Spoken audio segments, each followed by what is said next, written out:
Welcome, lovely souls, to the Feminine Energy Motivation Channel. I'm Cynthia Peralta, and I'm absolutely thrilled to embark on this journey of self-discovery and empowerment with each and every one of you. In a world where questions about love and connection, constantly swirl in our minds, it's essential for us to gather and explore the depths of our hearts together. Have you ever found yourself pondering, do they truly love me? Are they really into me? It's as if we're searching for that missing puzzle piece, right? Hoping to find some sort of clarity amidst the uncertainty. Join me today as we delve into the intricacies of love, connection, and even self-discovery, guided by the gentle embrace of feminine energy. Together, we'll navigate the complexities of relationships, ultimately with kindness, compassion, and understanding. Today's session, however, is going to be jam-packed with insights and wisdom, so we're breaking it down into two parts. Be sure to come back for part 2, where we'll dive even deeper into the journey of self-awareness and authentic connection. Welcome, ladies, to a safe space where we celebrate the power of femininity and embark on a path of growth and enlightenment together. All right? Now, let's get started. All right, let me get comfortable here. Make sure you guys are comfortable as well. If you haven't already, make sure to get yourself a little cup of tea, some coffee, maybe, or even a cocktail, a nice little cozy blanket. And if you're driving, wherever you are, please be safe if you're listening to this, okay? All right, it's funny. I've been thinking about a lot of different things lately. We live in a world where we're always wondering, do they love me? Do they like me? Do they really like me? Are they really into me? It's like a constant swirl of questions circling around in our minds, right? How do you even know when somebody deeply loves you? That's what we're going to answer today. All right? So I'm going to give you my perspective. So for me, I think the first key is asking yourself, do I truly love them? Because love isn't just a feeling, it's a deep connection that flows both ways. It's not about infatuation or attachment, it's about genuine care and affection. When you can honestly say, I'm deeply in love with them, and you feel it in your heart, that's when you know. Yeah. It's like finding that missing puzzle piece and realizing that it fits oh so perfectly. Yeah. And I think part of the confusion comes from how we define love. It's like this big complex thing with so many layers, but at its core, it's pretty simple. Love is truly about kindness, compassion, and understanding. It's about being there for someone, not just when it's convenient, but when they need you the most. But love isn't always easy, is it? Yeah, sometimes we get caught up in the idea of love because of how someone treats us or because of how they make us feel. But real love goes beyond that. It's those things as well, but it goes way beyond that. It's about giving selflessly and being willing to put their needs before your own. And I've noticed that so many people rush into love without taking the time to really understand what it means. Right? They rush into marriage, they rush into things when they're not truly in love. Love isn't something that happens overnight. It takes time to grow and develop. It's like planting a seed and watching it slowly bloom into something absolutely beautiful.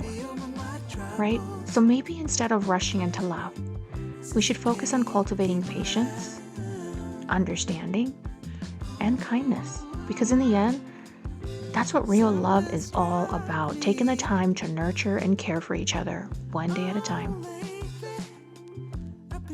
Another thing I've come to realize is that nurturing a connection takes time and care, but it's also about understanding each other's love languages and finding ways to make it work within that unique dynamic that we share, right? So many people aren't accustomed to dealing with emotions on such a deep level. And unfortunately, it's easy to mishandle them. That's why it's so important for us to take our time and learn how to navigate this journey. But despite the complexity of emotions, I truly believe in the power of connection. It's like your spirit recognizing its perfect match, and it can happen in an instant. I've heard countless stories from couples who say they felt that connection from the very first conversation, the first meeting, or even the first week. There's something magical about recognizing that deeper connection early on. However, it's essential to distinguish between chemistry and compatibility. While sparks in chemistry can be exhilarating, they don't always indicate long-term compatibility. Yeah, you heard me correctly. It's easy to feel a spark with many people, but that doesn't mean that they're the right match for building a meaningful relationship with. That's where patience and discernment truly come into play. We need to take our time to ensure that we're not rushing into something that might not be right for us in the long run.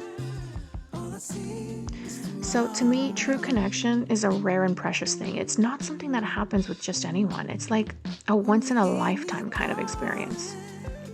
Some people might be lucky enough to feel it once, maybe twice, if they're truly, really fortunate, right? But it's definitely not something that happens every day. On the other hand, chemistry, that spark you feel, well, that can happen with a lot of people. I think that there's a need for education to help us understand the difference between these two things. It's easy to mistake chemistry for something much deeper, and I've seen many people make that mistake to the point to where they get married and figure out afterwards that it's time for a divorce. And it's unfortunate, and it's sad, and it breaks families apart, right? But initially they'll feel that spark and immediately think, this is it, this is the one. But then they realize that they felt that same spark with several other people before. So we really need to be cautious about confusing chemistry with genuine connection. Absolutely. I completely agree, however, that when it comes down to it, there are 3 key components that we need to think about and keep in mind. Connection on a deeper level, chemistry, and compatibility. All right? Connection on a deeper level, chemistry, and compatibility. Yeah.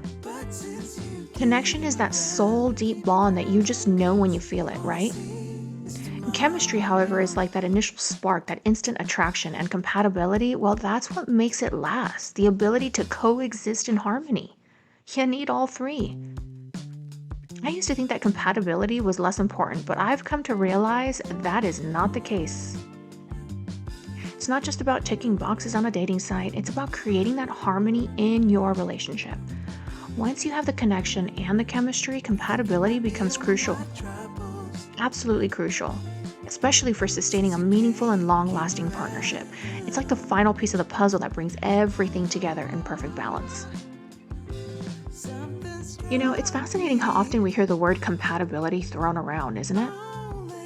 And you're absolutely right. Just because 2 people seem compatible on the surface doesn't always mean they'll click in real life, right? So to me, compatibility goes beyond just fitting together like a puzzle pieces, right? It's about adaptability and truly understanding each other on a deeper level. It's about knowing how much you're truly willing to bend and flex to make the relationship work. Yeah. I think a lot of people find themselves in situations where they're waiting for that aha moment, wondering if they're wasting their time or if this person is truly the one. Maybe they initially felt that spark of chemistry, but now it's faded and they're left questioning their investment. How do you know if someone is wasting your time? How do you prevent yourself from being used or even taken for granted? I've interviewed countless people ranging from various ages. And the age group that I found to have the most sound advice have been the older generation. And when I say older, I'm talking about those in their 40s, 50s, 60s, 70s, and even up to 80s and 90s. Yeah. I've interviewed many of these older people because you know what? They truly understand what this means. Eventually they figured it out. They have that wisdom. They have that experience. So for me, it always comes back to self-awareness and honesty.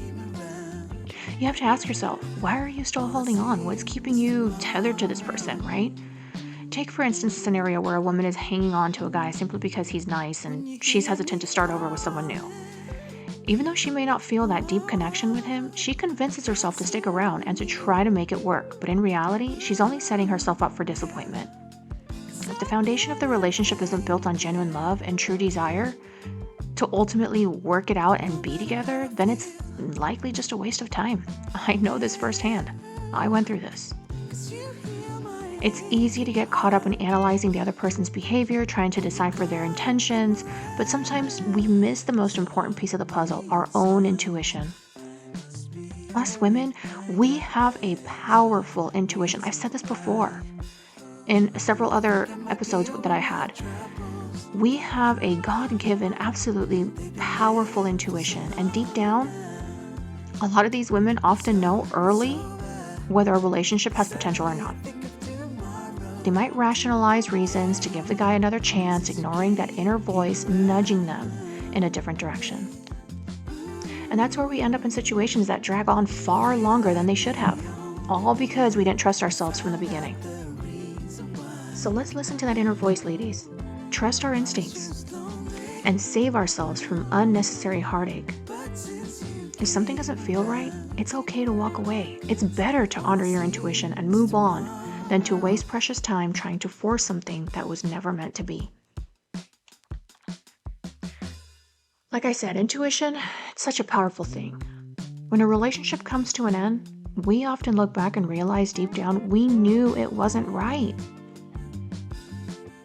We don't want to listen to that inner voice. Let's break it down and offer some real guidance here, okay?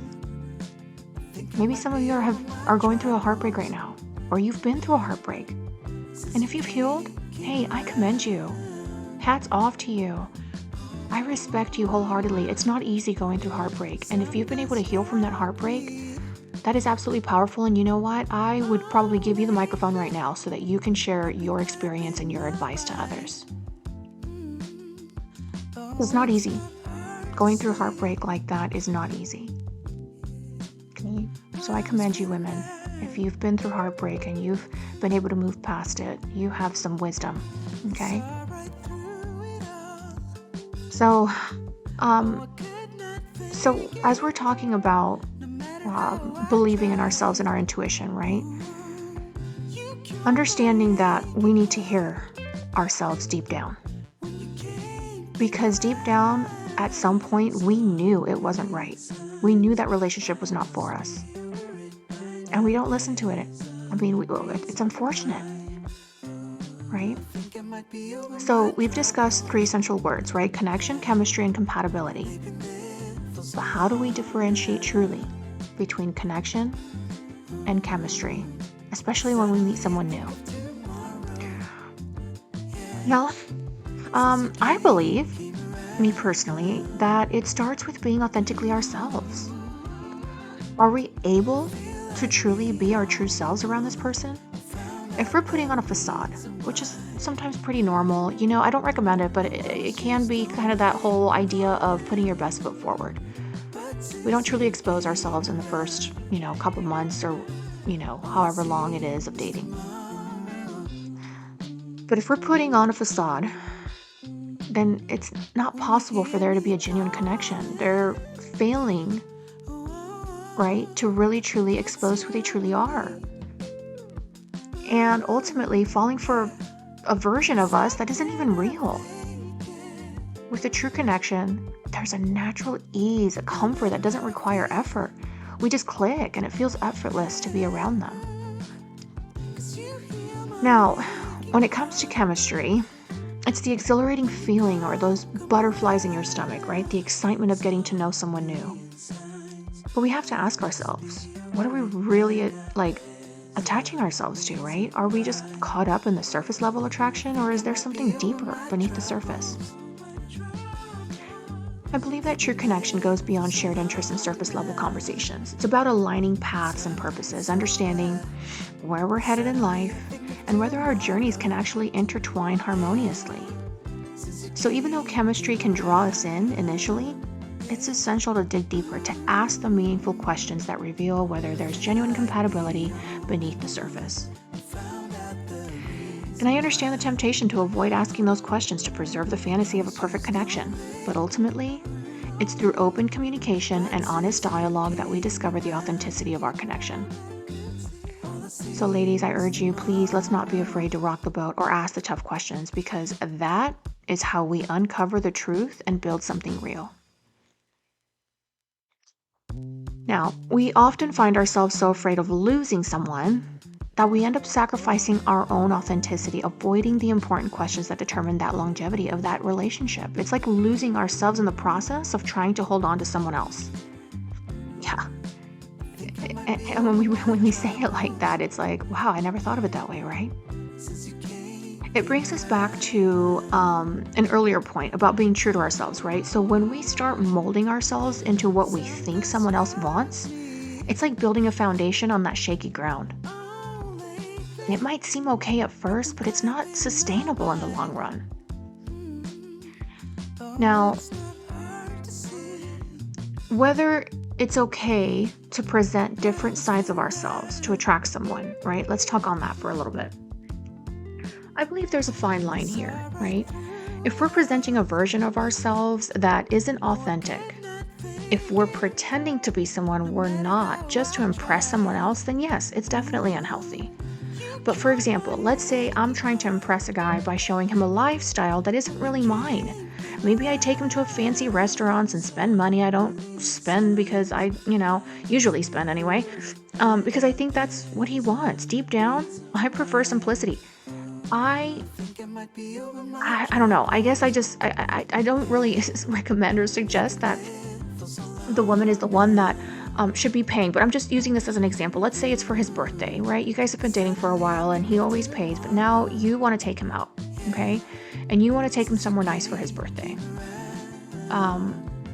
But deep down, I know for me anyways, I prefer simplicity. I'm afraid to show that side of myself that's setting up for disaster because it's not sustainable. Eventually, my true self will come out. And if he's fallen for a version of me that isn't real, it's going to cause problems. Now, similarly, if I'm afraid to communicate my true needs and preferences because I'm worried about how it will be perceived, that's not healthy either, ladies.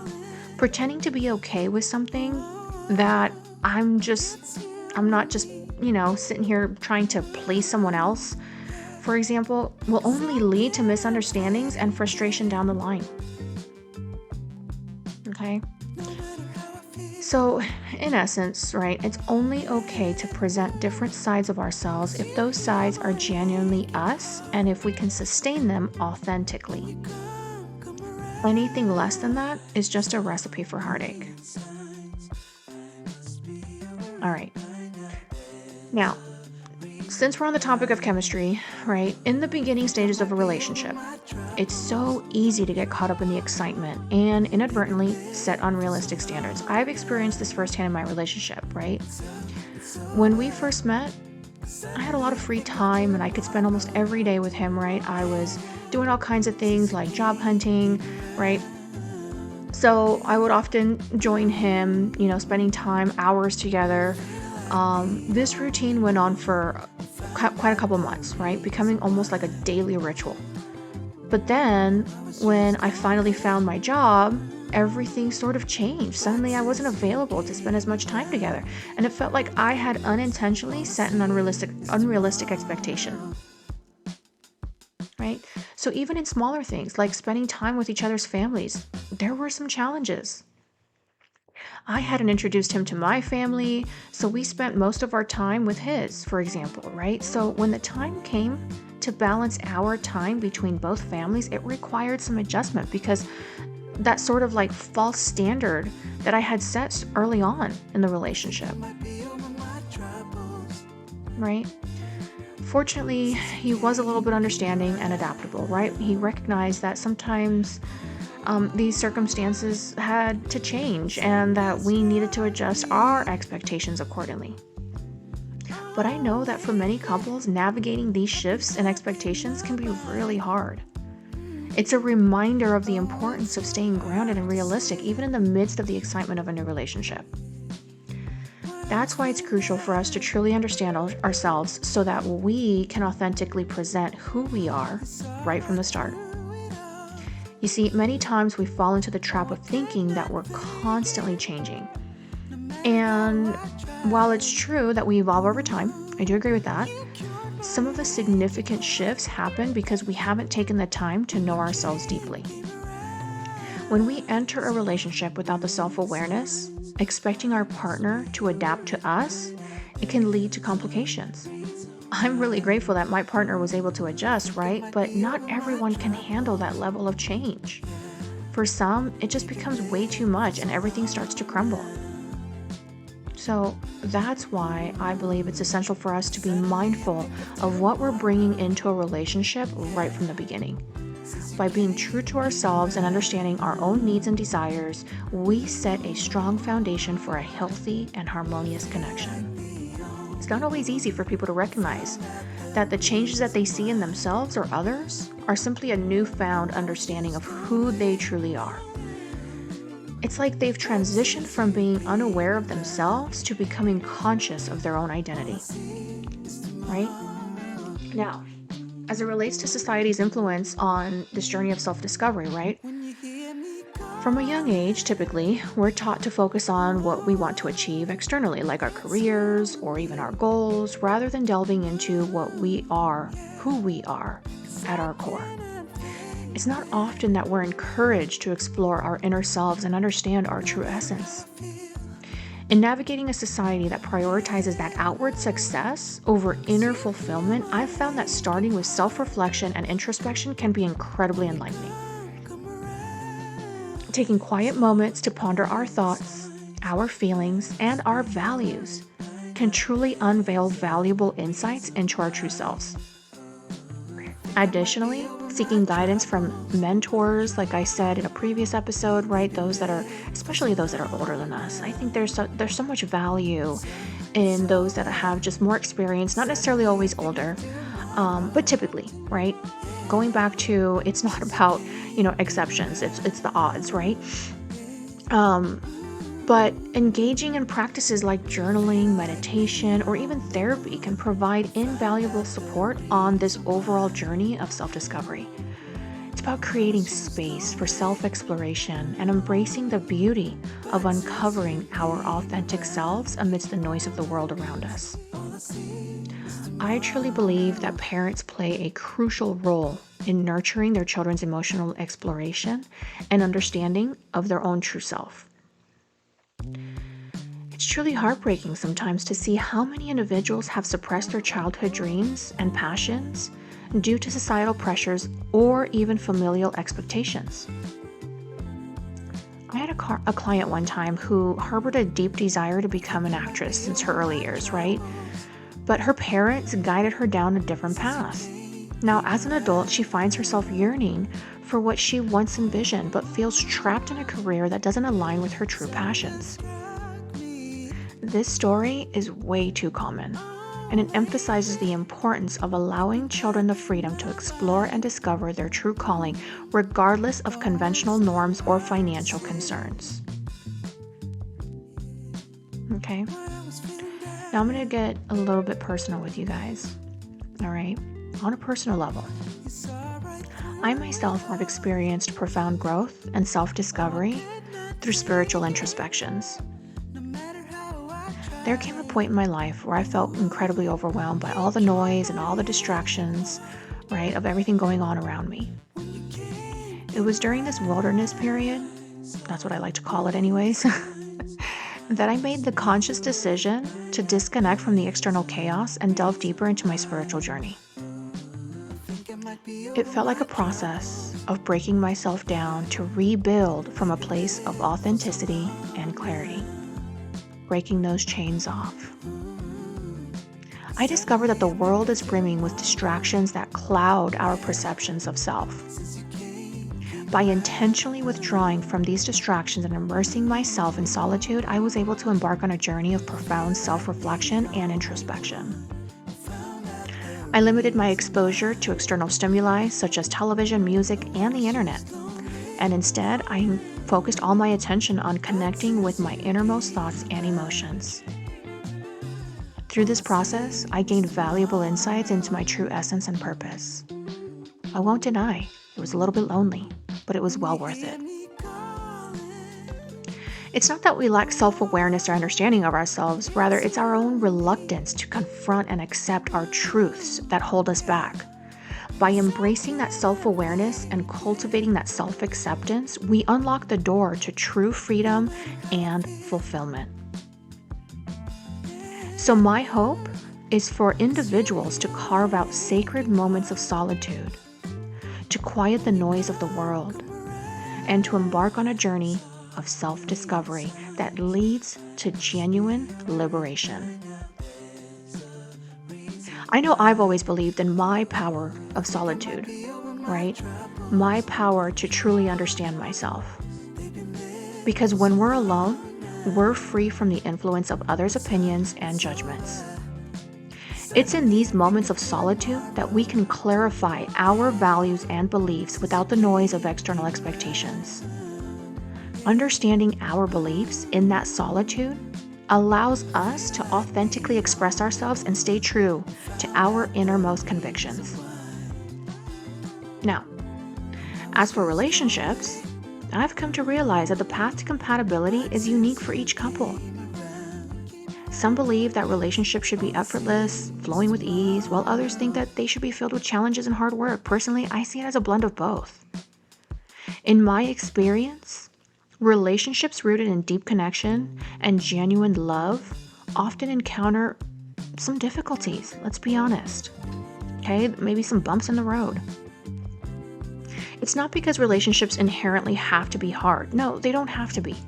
But because both individuals may carry past hurts and traumas that surface when they meet someone they deeply care about, it's possible that these vulnerabilities can be intimidating, and it can lead to misunderstandings and mishandled emotions.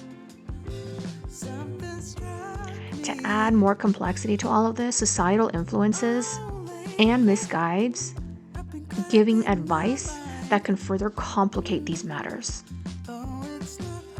For instance, books like The Game by Neil Strauss can teach strategies for attracting partners, but they often fail when it comes to nurturing genuine love. However, once couples overcome these initial hurdles and they are able to come together authentically, the relationship becomes less about hard work and more about conscious, mindful partnership. It's easier to navigate challenges and grow together when there's a strong foundation of connection and mutual love. In contrast, however, relationships that rely solely on chemistry without deeper connection may appear effortless at first, but in reality, they often lack the depth and authenticity needed for that long-term fulfillment. Ultimately, while every relationship requires effort and understanding, it's that genuine connection and that shared love that make the journey worthwhile and pave the way for a brighter future. Now, I believe that many people have been misled when it comes to understanding how to navigate relationships. Sadly, much of the advice floating around comes from a place of bitterness and unresolved hurt rather than genuine care and love. It's disguised as concern, but in reality, it lacks the positive and nurturing guidance needed. Now, it's interesting to note how much time and effort we invest in our professional lives, striving for success in our careers and businesses, but yet, when it comes to relationships, we often neglect the necessary education and skills. I see this mostly on the men's side, to be honest with you. Relationships are the cornerstone of our lives, shaping our happiness and our well-being. Without the ability to connect with others and build meaningful relationships, even the most successful career can feel incredibly empty. Learning how to communicate effectively, listen actively, and resolve conflicts peacefully are vital skills that contribute to both personal and professional success. However, with the abundance of information available online, it's incredibly easy to fall prey to misguided advice. I'm going to give you an example of bad advice. Bad advice that I've heard about recently could be promoting, for example, manipulative tactics or playing games to gain someone's affection. This approach is unhealthy and undermines the foundation of trust and authenticity in a relationship. Instead of fostering that genuine connection, it breeds insecurity and mistrust. Another harmful piece of advice might involve encouraging individuals to prioritize their own needs and desires above their partners. Even though self-care is important, and I have said this before, right? A healthy relationship requires mutual respect, consideration, and compromise. Ultimately, it's essential to discern between advice that promotes genuine love and understanding and that, however, which perpetuates harmful behaviors and attitudes. By seeking that guidance from trusted sources and prioritizing empathy and compassion, we can cultivate healthier and more fulfilling relationships. So I'm going to apologize firsthand for any bad advice that you have received these past couple of years from other channels, and maybe even mine. I mean, I don't believe so, but if I have, regardless, as a whole, I just want to apologize for anyone and everyone that's out there giving advice that is not led with that empathy and compassion. Another good example of bad advice that I can give you, I should say. So I recently came across something that suggested that men should avoid falling in love altogether. I mean, when I heard this, it made my stomach turn. I'm not gonna lie. And I have a masculine energy motivation channel where I just had to do an episode on this. So if you are interested, you're curious to see what is going on the masculine energy motivation channel, go check it out. I'll post it in my description below if you're interested. But that premise behind the advice is to simply find a woman to be with and keep the emotions at bay. However, I find this perspective deeply troubling. The truth is, many men, like anyone who's lived a rich life, right, have experienced deep feelings of love for another person at least once, maybe twice. The issue doesn't lie in falling in love itself, but rather in how we navigate and process those emotions. Quite often, however, men might struggle with expressing vulnerability and managing their emotions, which can lead to challenges in relationships. To add to it too, there's a misconception about masculine and feminine energy dynamics in relationships. If a woman is initially attracted to a man's masculine energy and he suddenly becomes emotionally distant or overwhelmed, it can impact the dynamic negatively. This doesn't mean it's irreversible, but it highlights the importance of understanding and maintaining a healthy balance of energy in relationships. This is why I'm here. This is why I'm doing what I'm doing and why I'm so passionate about it. I have been navigating both masculine and feminine energies for quite a few years, and I am incredibly passionate about it. I live, eat, and breathe it. It's what I desire to do. It's my calling. I have prayed about this for quite a few years, and I ask God to show me what it is that I'm truly meant to be, what I'm truly meant to do, the work that I'm here to do, and this is it. It's helping you hear, see, feel, and understand what a healthy balance of energy looks like. So if you're struggling with that and you want to work one-on-one with me, or you're in a relationship where you want to work as a couple on this with me, reach out to me. I will have all my details. I haven't built out completely my booking sessions just yet. I'm still working on that, but you can still reach out to me directly. I have my Instagram handle that I will post in the description below. So if you are interested in working with me, please, I encourage you, at least for now, to reach out to me through Instagram if you like. You can also send me an email. I will post my email in the description as well. Or just leave a comment and I'll reach out to you as soon as I get a moment, okay? Now, getting back into it. Instead of discouraging men from falling in love, what we should be doing, however, is focus on teaching them how to navigate love in a healthy and constructive way. This includes cultivating emotional intelligence, learning to express vulnerability authentically, and finding ways to nurture the relationship while still maintaining personal integrity and strength, especially for the sake of the woman they love. By embracing love and learning to love, even if they've been heartbroken before, even if you have been heartbroken before. Don't give up on love. You're listening to this for a reason, because you're looking for that love. But you need to do some healing. And if you need to know how to heal, I get it. You're probably coming to the awareness now of like, hey, maybe I do need to do some healing. But I don't know how. I don't know where to start, Cynthia. That's why I'm here. Okay? I'm your wing woman. I got you. Okay? Now, by embracing that love, on learning to love in their own unique way, men can actually create fulfilling and meaningful connections with their partners. It's beautiful when I see it happen. I've seen it happen countless times. And they've always come back to me with tears in their eyes saying, Cynthia, thank you. You have helped me see and love my partner the way that she deserves to be loved. And I almost want to get emotional right now telling you guys these stories, to be honest with you. All right, but before we get into the tears, unfortunately, ladies, this is it. It's going to be a wrap. We're going to cut it off here. Now that we've explored the depths of love, connection, and self-awareness together, it's clear that there's still so much more to uncover. There truly is. But our journey doesn't have to end here. It's just the beginning of a beautiful exploration into the complexities of the heart and the soul.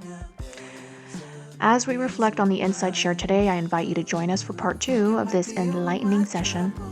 We'll continue unraveling the mysteries of love and relationships, delving even deeper into the nuances of connection and compatibility. Trust me, you won't want to miss it. In the meantime, if you found today's discussion valuable, I encourage you to like, share, and subscribe to our channel for more juicy content on love, self-discovery, and empowerment. Together, we'll continue to navigate the journey of life with grace, compassion, and an unwavering commitment to growth. Thank you for joining me today, and until next time, may you embrace the beauty of your own journey, our journey together. And for you to also find solace in the depths of your heart. Take care, ladies, and we'll see you soon for part 2. Bye.